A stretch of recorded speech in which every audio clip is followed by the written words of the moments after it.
মারা গেছে। আরে বাহ, শাবাশ। আরে আমি তোকে যেমন ভেবেছিলাম তুই তো তার থেকেও ভয়ানক রে। আমার হাতে প্রচুর শক্তি, প্রচুর। গ্রামের ছিলেন আমরা, কৃষিকাজ করি, তাই অনেক শক্তি। আচ্ছা ম্যাডাম, আজকে কেন মারালেন এটা তো বললেন না? আমার খুব জানার ইচ্ছা, যদি বলতেন। কেন, এটা শোনা কি তোমার খুব জরুরি? ম্যাডাম জরুরি না, আমার নিজের হাতে এত বড় কাজটা করলাম, আমার তো একটু জানার দরকার, তাই না? আরে এই কাজের জন্য তো আমি তোমাকে 3 লাখ টাকা অলরেডি দিয়ে ফেলছি।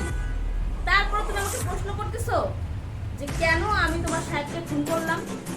আচ্ছা ঠিক আছে, বাদ দাও। তোমার যদি এত জানার ইচ্ছা থাকে তাহলে আমি তোমাকে বলতেছি, শোনো। তোমার স্যারের যত সম্পত্তি আছে সব সম্পত্তি আমার নামে। তারপরও কি, যতদিন পর্যন্ত সে বেঁচে থাকবে একটা টাকা পয়সাও আমি খরচ করতে পারবো না। আরে ওর একদিন একদিন তো করতেই হইতো, তাই ভাবলাম এখনই মেরে ফেলি। সে মরে যাওয়ার পরে রিল্যাক্সে আমি আমার জীবনটাকে এনজয় করতে পারবো। এই জন্যই তাকে মেরে ফেলেছি। আর আমি ভেবেছি কেন, আমার যখন এত সয় সম্পত্তি হয়ে যাবে, আমি এত টাকা পয়সা থাকতে কেন আমার হাত ময়লা করবো।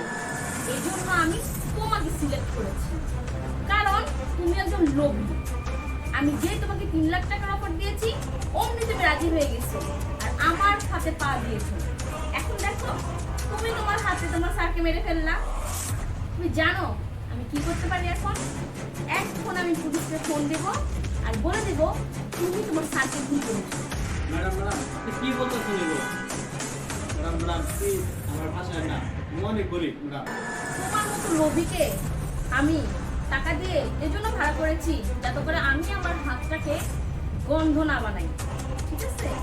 ম্যাডাম আপনাকে বিশেষ করে কিছু বললাম আর আপনি আমার সাথে এমন করতেছেন, ম্যাডাম আপনার কোনো সমস্যা হয়ে যাবে।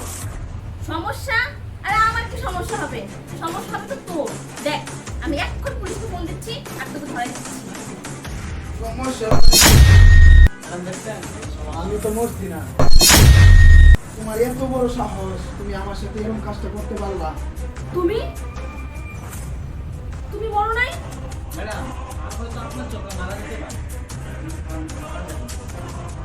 আমি জানি আপনি আমার সাথে এমন করবেন, আপনি আমার সাথে মিটামিটি করবেন, তাই আমি আগে বলে দিচ্ছি। স্যার আমাকে যেভাবে বলছে আমি কাজটা ঠিক সেভাবে আপনার সামনে করছি। তোমাকে এত ভালোবাসলাম, এত ভালোবাসার পরেও তুমি আমাকে ধোঁকা দিলে। তোমার এতই টাকার লোভ। তোমার অনেক কথা শুনছি, আর শুনবো না। তোমাকে এখনই তোমার বাপের বাড়ি দিয়ে আসবো। আর তোমাকে তো জেলে দেওয়া দরকার, আমাকে মারার চেষ্টা করছো। হ্যাঁ চলো। স্যার আমি পুলিশে অলরেডি বলে দিছি এগুলা সব। স্যার আমি নিচে যাই গা পুলিশকে। হ্যাঁ না, আমি লয়ে যেতেছি। আচ্ছা ঠিক আছে স্যার। চল। শোনো আমার কথা শোনো প্লিজ, তুমি আমার কথা বোঝার চেষ্টা করো। বুঝা বুঝির কিছু নাই। তুমি যা তোমার শুনেছো সব ভুল, সবকিছু। আর ওই ওই তোমার ওই কাজের ছেলেটাই সব কিছু করেছে। কাজের ছেলে সবকিছু করছে, আমি সব শুয়ে শুয়ে শুনছি। তুমি তুমি বিশ্বাস করো চল। প্লিজ। ছাড়ো আমাকে, ছাড়ো।